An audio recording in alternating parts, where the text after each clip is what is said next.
en Afrique, a été formé en France par des profs gauchistes. Et en même temps, nous avons perdu le savoir-faire des gens qui, comme moi, pouvaient rester 10 ans en se formant et en connaissant tout à fait une zone.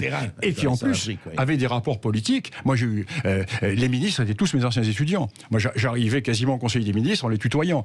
Vous voyez, c'était quand même intéressant au point de vue politique français. Mais ceci a disparu. Toujours le nivellement par la base, la gauche, les socialistes. Eh bien, vous voyez, au moins, on peut dire que c'est une émission de gauche, nous. Voilà. Merci Eric de nous avoir appelés. Et puisque le hasard fait bien les choses, nous avons une auditrice qui a un prénom d'une belle ville africaine, Rabat, qui nous appelle de plaisir. Bonjour Rabat. Bonjour Rabat. Oui, bonjour, c'est pas une auditrice, c'est un auditeur. C'est un auditeur. Rabat, ça finit par un prénom. Ah là. Bonjour Rabat. Bonjour monsieur Berkov, bonjour monsieur Lugan. Bonjour monsieur. En fait, moi, ma question elle est plus positionnée sur le Maghreb, en particulier l'Algérie. On entend souvent que l'Algérie, avant 1830, n'existait pas. En fait, je voulais que vous m'éclairiez sur ce sujet. Oui, j'ai écrit un livre sur la question qui s'appelle Algérie, l'histoire à l'endroit. J'explique. Voyez, le grand paradoxe, c'est qu'en Algérie, nous avons eu des principautés brillantes. Tlemcen, Bougie, brillantes principautés, mais qui n'ont pas débouché sur la constitution d'un État. Au Maroc, nous avons eu Fès et Marrakech qui ont débouché sur la constitution d'un empire. Alors pourquoi l'Algérie n'a-t-elle pas débouché sur la constitution d'un État ? Tout simplement parce que l'Algérie a toujours été écartelée entre deux voisins puissants, l'empire marocain et la Tunisie également, qui est un vieil État qui existait plus à l'est. Et l'Algérie est passée ensuite directement sous la colonisation turque au XVIe siècle, jusqu'en 1830, et après sous la colonisation française. Et c'est la France qui a créé l'Algérie. La France a créé l'Algérie, d'abord lui a donné son nom, et a rassemblé les populations à l'intérieur de frontières tracées par la France aux dépens du Maroc. Car n'oublions pas que toute la partie ouest de l'Algérie est historiquement marocaine. La France a détaché toute la partie ouest de l'Algérie du Maroc, pour rattacher à l'Algérie Colombéchar. Toutes ces oasis sont des oasis qui sont marocaines. Tindouf est une ville marocaine. Et la France a donc créé l'Algérie, a constitué l'Algérie. Et plus encore, la France va lui donner le Sahara, qu'elle n'a jamais possédé, pour une raison très simple, c'est qu'elle n'existait pas. Et De Gaulle va rattacher le Sahara à l'Algérie et va créer cette Algérie qui est un État qui naît véritablement au mois de juillet 1960.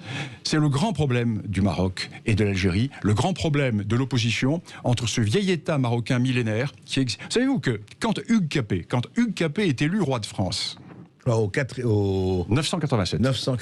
Et quand Hugues Capet est élu roi de France, la monarchie marocaine existe depuis 2 siècles. Les Idrissides existent depuis le début du 8e siècle. Donc nous avons un vieil État, un vieil empire millénaire, et au milieu vous avez une zone qui va être conquise tantôt par le Maroc, tantôt par ce qui va devenir la Tunisie. Et après par les Turcs. Bernard Lugan, il y avait quand même un peuple en Algérie, l'Algérie, qui était un peuple spécifique. Il y avait des peuples. Qui n'était pas marocain, qui n'était pas tunisien. Il y avait des peuples. Il y avait des peuples berbères, il y avait des peuples arabes, il y avait des peuples métis. Alors, si l'on veut remonter dans l'histoire encore plus loin, il y a eu un moment d'État algérien, c'est-à-dire dans les 3 siècles avant Jésus-Christ. 3 siècles avant Jésus-Christ, parce qu'il y avait le royaume à l'ouest, le royaume de Maurétanie, l'actuel Maroc. Oui. Nous avions la Numidie, le royaume des Massiles, à l'extrême est du Maghreb, et au milieu, le royaume des Macéciles.